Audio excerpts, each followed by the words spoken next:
These are dark times, there is no denying. Our world has perhaps faced no greater threat than it does today. But I say this to our citizenry. We, ever your servants, will continue to defend your liberty and repel the forces that seek to take it from you. You're listening to The Stephen Torriello Show, building a platform of liberty for people in search of truth with a dash of hope and a life worth living. The Stephen Torriello Show. And now, here's Stephen.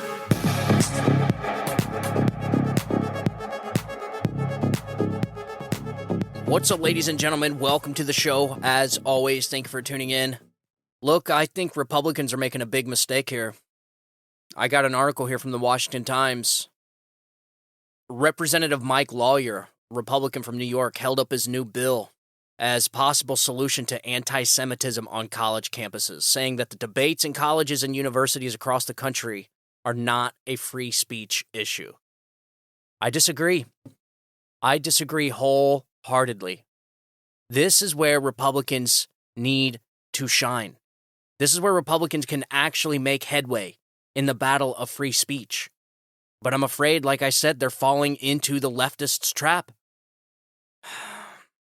So, Lawyer, alongside Representative Josh Gothenheimer, the Democrat from New Jersey, Max Miller, a Republican from Ohio, and Jared Moskowitz, the Democrat from Florida, introduced Anti-Semitism Awareness Act in late October, which they hope will enable universities and law enforcement to go after anti-Semitic speech, which he described as hate speech. Ladies and gentlemen, we must protect free speech, even if it's speech we don't like. I get it. I don't like all this anti-Semitic speech either. But we need to make sure that we protect the First Amendment. Period. I'm somewhat of a kind of free speech absolutist, and I feel like Democrats are setting a trap for Republicans on this one. So all this really started, obviously, because of Israel defending itself against Hamas, and they're going in and they're eradicating Hamas in Gaza, and there's civilian casualties. How many? We don't know. We don't know because the Democrats and the Democrat media, which are clearly anti-Semitic. I mean, if people can't understand by now which party is the party of anti-Semitism, which party is the party of Jew hatred, it is the Democrat Party and the leftist Pravda media. They've always been anti-Semitic. And it is so clear and obvious at this point which side the Pravda media supports, the leftist media, CNN, MSNBC, ABC, NBC, all the leftist Pravda media are all a bunch of Jew-hating anti-Semites. They are. But the thing is it's still speech. I don't agree with it. I don't like it at all. I think it's sick, it's disgusting, and I want Israel to eradicate Hamas and defend its citizens from a constant threat. I would expect the same for this country. If we were brutally, savagely attacked and tens of thousands or 25,000 of our citizens were savagely slaughtered by a terrorist organization, you don't think America would go in and eradicate that terrorist group? And most of these kids on colleges and in these campuses, they don't even know. These are the same people that jumped on the BLM bandwagon. These are the same people that jumped on the Antifa bandwagon. They don't know anything about anything. They just want to give their life purpose and meaning. They want to be able to lay their head down at night and feel like they accomplished something and feel like they have made a change because they don't believe in a higher power. They have no fear in a God. They fear in only themselves.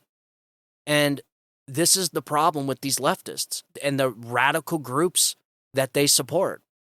These people don't know the first damn thing about the conflicts between Israel and Palestine. It really says Persia is what it is. They have no clue. They see everything through the lens of oppressed and oppressor. We talked about this many, many times in previous shows. If they feel like one side is the oppressed, they will support that side. They live their entire lives by oppressed and oppressor. It is the same thing. I watched a video today about it was a college student. She was drinking while driving. She got pulled over because she was driving in an incoming traffic. The cop was being as nice as could be, and you can tell that she was a leftist. She's talking about how she has a mental illness and how she goes by certain pronouns and that the cop is scaring her and she's indigenous and she can't do any of the sobriety tests because she feels like her life's in danger from the police. The cop was being as nice and respectful as possible. He called her ma'am, and she went on a tirade against the officer. These people view everything through the lens of oppressed and oppressor, and that is it. They have no clue what they're supporting in Palestine. I seen a sign that said lesbians for Palestine. Like, these people have no clue that Sharia law executes lesbians and gays. They throw them off buildings. Like, that's what they do. So again, they have no idea what they're supporting. But the problem is they need to be allowed to say what they want to say. Unfortunately, yes, it's sick. It's anti-Semitic. It's Jew hatred, pure hatred for people they have no clue why they even hate them. But the point of the fact is that it is still protected speech. And this is exactly where Republicans are going to get trapped. They're going to fall into this trap. And so if you are a Republican, if you're a congressperson, if you're somebody that knows a congressperson, I need you to get this message inside Congress as soon as possible. Do not sign this bill. No Republican should be signing on to any bill that stifles speech, period. Now, the violence, okay, these rallies that they're doing and they're protesting inside Congress, yeah, I get it. Arrest them. You arrested 1,300 January 6 protesters, then these protesters need to be arrested too. We'll see if they get years in prison. I highly doubt it. But I guarantee you, if these were MAGA hat wearing people in these crowds, you would have the FBI all over this. In fact, they would probably have undercover informants inciting violence so that they can arrest everybody. But when Democrats do it, yes, I said Democrats, these Free Palestine protests, these are nothing but Biden voting Democrats. There is no MAGA hat wearing people in these crowds. You know that, I know that, and Democrats know that. But the fact is, we must protect free speech, even if it's speech we don't like. And so, again, if there's somebody listening to this that can get a message into the walls of that Congress building, you tell them, do not sign on to any bill that stifles speech. You are falling into a trap. And we are so close to solidifying our First Amendment right and just shutting down the Democrats' massive support for government censorship. But Republicans are going to screw it all up if they do this. So the protesters were arrested Wednesday for interrupting a House Judiciary Committee hearing that focused on free speech on college campuses and the rise of anti-Semitism.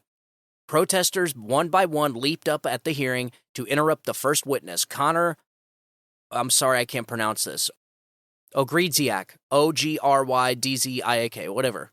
The recent University of Buffalo graduate and former chair of the university's Young Americans for Freedom, with chants of ceasefire now and free Palestine. The demonstrators were removed by the U.S. Capitol Police amid calls for the order from Judiciary Chair Jim Jordan, Ohio Republican. The Capitol Police confirmed to the Washington Times that 10 people were arrested, 9 for illegally protesting inside the congressional office building, and 1 for assaulting a police officer. Again, how much you want to bet that this person that assaulted the police officer doesn't see a day in jail? The committee hearing examined how free speech is handled on a college campus, particularly in the wake of increased instances of anti-Israel rhetoric as the Israel-Hamas war continues to rage on. One such instance put under the microscope by lawmakers was pro-Palestine protests that have become more and more common across college campuses. One facet of the GOP-led hearing, with help from testimony from student witnesses, was to paint the picture that free speech enforcement on college campuses tended to skew against conservative viewpoints. Hostility towards conservative points of view has grown worse, Mr. Jordan said. The point was furthered by Mr. Ogridziak, who said that his student group's attempt to host conservative media personality Michael Knowles was met with pushback from the administration, students, and New York state legislators. 5 of the 6 witnesses on the panel said that speech was not protected on college campuses. Conservative students currently face a relentless uphill battle for representation on campus. Look, the only way you are going to win this battle is not by censoring the other side. I'm sorry. This is not a battle that could be won by censoring the other side. You can't. I know anti-Semitic speech is awful, it's sick, it's disgusting, but it's still speech. Remember the key rule, folks. The key rule is you have to allow speech even if it's speech you don't agree with. This is where Republicans need to stand up and show Democrats how it's done. The point of the fact is, like I said, that this is still free speech. And I don't want to see any law passed. I don't want to see any bill that's amended that stops anti-Semitic speech.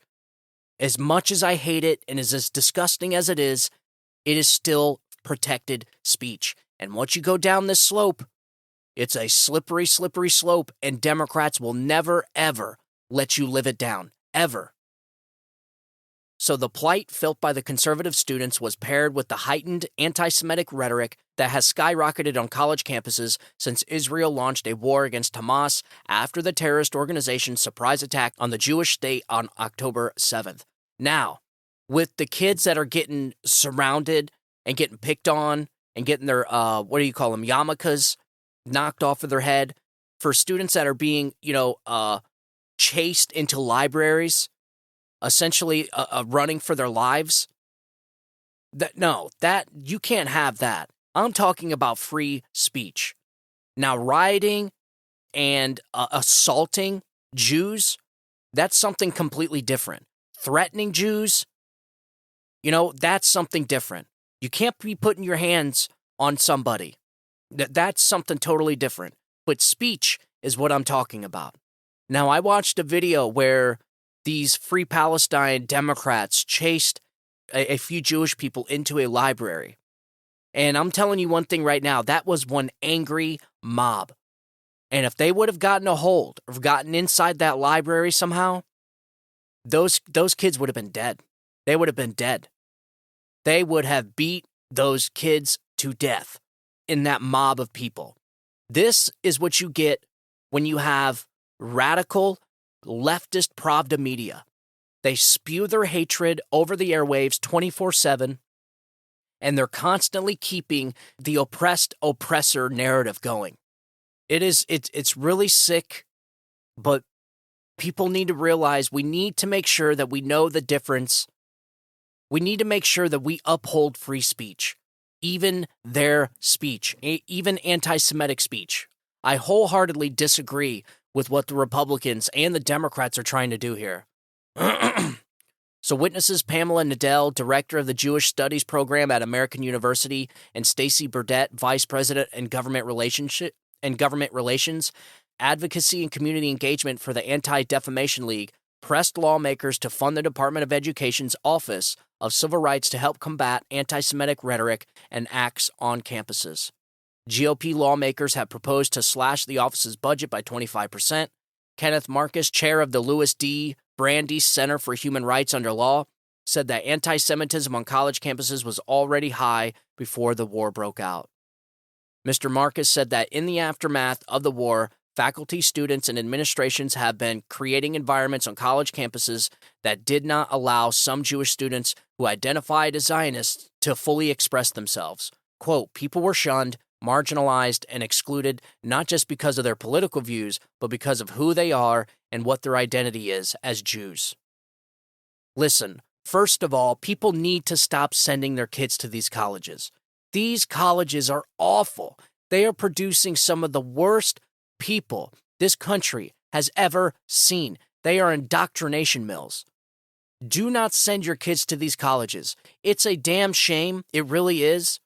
But there has to be other ways of getting your doctorates, of getting your law degree. There has to be other ways of doing this because these college campuses have been producing nothing but hate-filled, radical leftists for the last 30 years, 20 years at least. And what do I always say? Yuri Bezmenov says it takes 20 years to radicalize a generation of students into being radical leftists. And that's exactly what we have. 20 years, and this is the culmination. This is the product of the Marxist leftists in our college universities. You have a bunch of indoctrinated, radical Marxists out there in our colleges and now hitting the streets. They're getting jobs. They're getting high-paying government jobs. They're going to be CEOs of major Fortune 500 companies and corporations. This is the times that we are going in. So just like I always say, it's bad now, but it's going to get worse.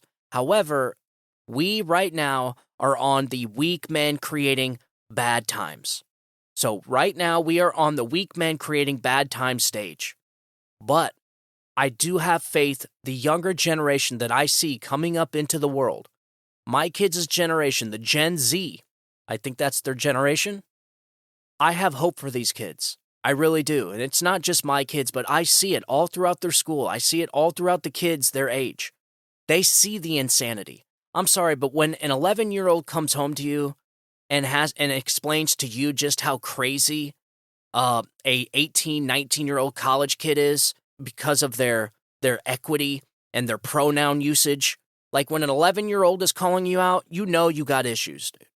And that's exactly what's happening. So the weak men are creating bad times, and right now these bad times are going to be creating strong men and women. And those strong men and women are going to be creating good times. I'm sorry, it is what it is. We're just on that stage of the cycle right now. Unfortunately, it fell at our feet, and God has placed us here during these days because this is our destiny. This is divine intervention, folks. We're here for a reason. God put us here during these times for a reason. And our reason is to just make sure that we are strong for our kids, make sure that we raise incredibly conservative, patriotic, American-loving kids, and know that we cannot send these kids to these indoctrination mills. We can't do it. And that's okay, because the colleges and universities, you're going into college, you're putting yourself in $200,000 in debt, you're coming out with a piece of paper that you most likely can't do anything with because the market is so saturated with millions of other kids that have that same piece of paper, and there's no work out there. There's no money to be made. Granted, if you do land a job, you're making good money, but you're coming out with $200,000 in debt. You go to trade school, you learn how to be a carpenter or a welder or a plumber. You're coming out of trade school with no debt, making six figures a year. So it's a no-brainer.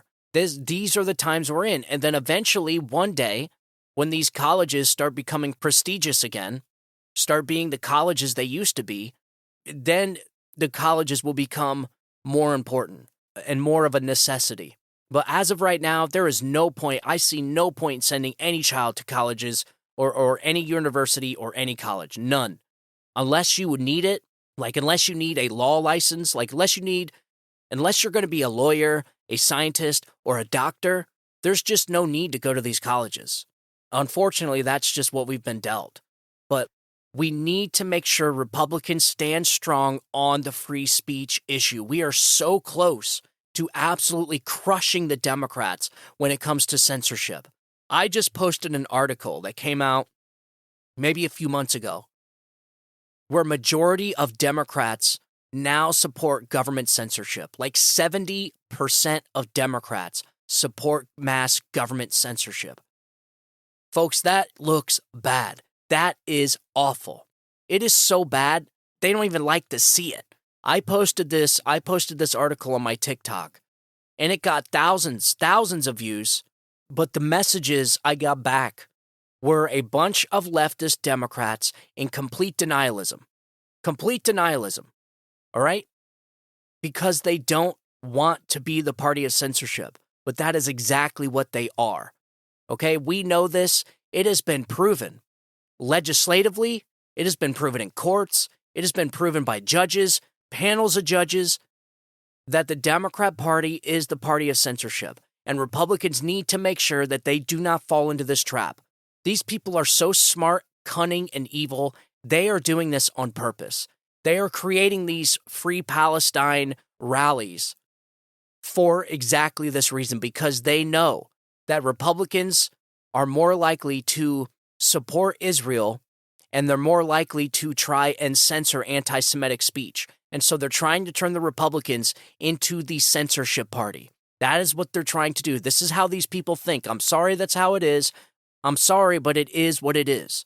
So we need to make sure as Republicans we stand strong on free speech and that we protect everybody's speech, not just the speech we agree with, but the speech we disagree with as well. I'm telling you, it's not good what I'm seeing. So if you're listening to this, you need to call your Congress member, okay? 202-224-3121. Call your Congress member and tell them, I don't want you signing on to any of these bills that are going to be censoring what you call anti-Semitic hate speech. It's not good. So I got an article here. It just came out a little bit ago. And it's hat tip to, and it's Darren Beattie over there at the Revolver News. And it says, Republicans launch attack on First Amendment. So the right is struggling with a censorship issue that's escalating. Conservatives are increasingly focused on silencing those who critique Israel and Jewish folks. While it would be wonderful to live in a world where everyone loves one another and disagreements never happen, that's not our reality. Hate speech, like it or not, falls under the protection of the First Amendment. If the right fails to uphold this, how on earth can we credibly criticize the left for their draconian censorship tactics? Let's face it, many Republicans have stumbled into the left's hate speech trap. They may not see it, but they're effectively stifling free speech. As we've seen from the Supreme Court rulings, hate speech isn't a legally recognized category. And here is an article from The Hill. We have seen a rapid rise in anti-Semitism on these college campuses, and we need to crack down on it, lawmakers said in a CNN interview Friday. This is not a free speech issue. This is hate speech. This bill would force the Education Department to adopt International Holocaust Remembrance Alliance's, HRA, definition of anti-Semitism for use in enforcing federal anti-discrimination laws. The IHRA definition, which is not currently universally accepted, includes anti-Zionism, a belief against the state of Israel as a factor, which some contend is simply a political belief and has nothing to do with religious discrimination. The right probably feels completely justified in their actions, firmly believing that their form of censorship is for the greater good. However, the left has the same convictions about their causes. That's exactly why it's crucial to take an unwavering stand on free speech. You're either fully committed to it, including the stuff that offends you, or you're not. And whether you like it or not, if the right is championing censorship, regardless of the cause, it puts us on the same level as the Marxists on the left. Boom. Darren Beattie nails it. He's exactly right. We cannot allow Republicans to jump on board and fall into the leftists' trap. Even if it's not a trap, which I think it is. By signing on to a bill that essentially criminalizes what they see as hate speech, which is essentially anti-Semitism speech, then that makes them no better than the left. And we will have lost this battle. It'll take us back 10 years from the momentum we have gained on the free speech issue. I know it doesn't seem like we've made a lot of gains on the free speech subject, but we have. Trust me, folks. I see it out there. We have. These people are starting to realize, oh, crap, I'm a member of a party that supports mass government censorship, and they will stop. You will start to see a change. You will see people fleeing the party. Once independents and moderate Democrats realize that they are indeed supporting a party that supports mass government censorship, they will leave. But they're not going to leave if they see that their alternative, the Republican Party, is doing the same stuff. So we need to make sure, call your representative, 202-224-3121. Tell them exactly what I told you. We cannot allow the Democrats to pull Republicans into this free speech trap, because that's exactly what it is. And just tell them, anti-Semitism speech sucks, anti-Zionism speech sucks, but it's still protected speech, and we need to make sure that we keep it that way. As far as the violence against Jewish people, that's sick.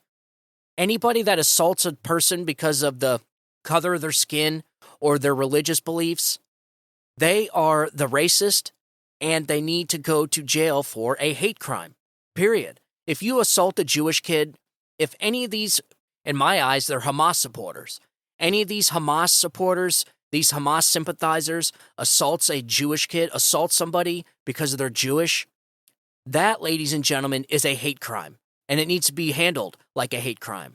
But to sit here and say that somebody can't say, screw Israel, or from, what is it called? From the river to the sea, Palestinians will be free. That is just speech. Yes, it sucks.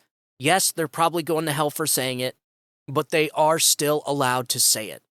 We will get through this, but we need to make sure we get through this with Democrats still remaining the party of censorship. And we're not going to do that if we have a bunch of Republicans signing a bill that censors Democrats. We can't do it, folks. We cannot. So again, call your congressman, let them know not to be joining this bill. Do not be joining the effort. And we got to make sure we hold up free speech. I wanted to talk about Marsha Blackburn's subpoenas for Jeffrey Epstein's Black Logbook. It's pretty wild. So I want to get into that. She also released a bunch of other subpoenas. And I just got an article, I just seen where Mike Johnson has stated that there isn't enough evidence right now to impeach Joe Biden. So I don't know what they're doing up there, folks. I don't. I mean, I get it. Like, you want to make sure all your I's are dotted and your T's are crossed when it comes to impeachment because Republicans want to do it the right way. But I just cannot for the life of me understand how they can have all this evidence and still can't seem to make that connection to Joe Biden. I don't know if maybe they're stalling to pull it out late into the election time. I don't know what it is. I frankly, maybe they just need more time. It's unfortunate we had Kevin McCarthy essentially waste 8 months of our power in the House because he was a swamp creature that was embedded by radical leftists. Essentially is what he was. He was an establishment swamp creature, and he wasted our time. He was lying to everybody. He never had any intentions to impeach Joe Biden. The guy was slow-walking everything. He took a 6-week break, knowing that there was a bill due, knowing that those amendments needed to get passed, but he promised the other side he was just going to get a CR. And then he was going to get a CR until late into the election year, and then they were going to sign an omnibus. And then we were stuck again with $2 trillion deficit. It is disgusting what the Republican establishment is doing. However, we did get somebody in there that I'm telling you is a night and day difference. I have faith in Mike Johnson. I do. Call me crazy for having faith in any Republican at this moment, but for some reason I do. I've dug through this guy's past. I've dug through his life. He is a true man of faith. Ladies and gentlemen, that is exactly what we need right now. We need a man of faith. We need a man of God and somebody that is going to do God's work for this country. And I don't know about you, but I just found it very reassuring that the very first words that came out of Mike Johnson's mouth after he won the speakership race was a prayer to God in front of the world. That to me was incredible. It's just really refreshing to know that we do have a God-fearing man leading the House of Representatives. Now, with this latest move saying that there's not enough evidence to impeach Joe Biden, okay, I trust the man. At least I can trust the guy. With Kevin McCarthy, you could not trust him because you knew deep down inside the guy was a swamp creature. So at least with Mike Johnson, I think they got this in the bag. They're not ever going to get a vote from Democrats to impeach Joe Biden unless they impeach him for the border. They're not going to get votes from Democrats with this corruption ordeal. but you may see them get votes from Democrats for what Joe Biden has done to our southern border and how Joe Biden has purposely destroyed this country by opening our borders. There's a lot of other stuff that Joe Biden can be impeached for, and the southern border is one of them, because that securing our nation's border is his number one job as commander-in-chief. And he's deliberately opened our borders and has allowed tens of millions of illegal immigrants into this country, and it is actually hurting people. With the fentanyl coming across the border that's killing hundreds of thousands of Americans, yes, Joe Biden could be impeached for what he has done to our southern border. So maybe, just maybe, they'll throw an impeachment for that. And then maybe, just maybe, get some Democrats on that impeachment. Because look, if you have moderate Democrats that are, following the facts, if you put evidence, hardcore evidence of Joe Biden committing an impeachable offense by opening our southern border the way that he has, and with the damage that he's done to this country, you may get a handful of Democrats on board. But other than that, Joe Biden will not be impeached. He will not be convicted by the Senate. Just like Donald Trump. I mean, yeah, I guess you can have an asterisk next to Joe Biden's name saying that he was impeached, but it's just, as far as conviction and being removed, it's never going to happen. So hopefully Mike Johnson has control of this. I said this from day one. They need to get investigative journalists in there with the committee members, with the House members, sit down with them and put all of this evidence, this entire situation, into a story that the American people can understand. Because right now, there is so much evidence of corruption. There are so many names. There's so many incidents. There's so many people involved that it's just confusing to the American people. You look at street polls, and every single one of them, they know what Joe Biden has done is corrupt. People have known Joe Biden's been corrupt for years. They know Joe Biden's corrupt right now. People were convinced Joe Biden was corrupt when they watched that video run on loop during the 2020 election, when he leveraged $1 billion in taxpayer aid to Ukraine if they didn't fire a prosecutor. Right then and there, the American people seen the corruption with the Biden family. And so they need to get journalists in there that can put this in a story that's understandable. They need to put it in layman's terms and wrap a big bow on it and send it out on its way. And then Republicans can actually get support from moderate independents and maybe even moderate Democrats by just getting bills passed. Get things done. Show the American people which side is trying to fix this country and which side is trying to destroy this country. And you can do that just by doing your job and getting bills passed. Show the American people that you're trying to bring the debt down. You're trying to help people save money. You're trying to help people's wallets. Go after the kitchen table ideas. Like, Republicans have a great opportunity here, and I'm afraid they're just screwing it up, just like they always do. So look, I don't know. It's getting crazy, but we'll get it figured out. So, all right, ladies and gentlemen, make sure you tune into the next show. I'm going to be releasing it here in a couple hours. I hope you guys are having a great weekend and you're having a great Sunday. Get some R&R today. I know there's always things to get done around the house. Just make sure you rest a little bit. It is the day of rest. And I will be talking to you guys here shortly on the next segment. So as always, thank you guys for tuning in. God bless you and God bless America. You guys have a good day. Bye-bye.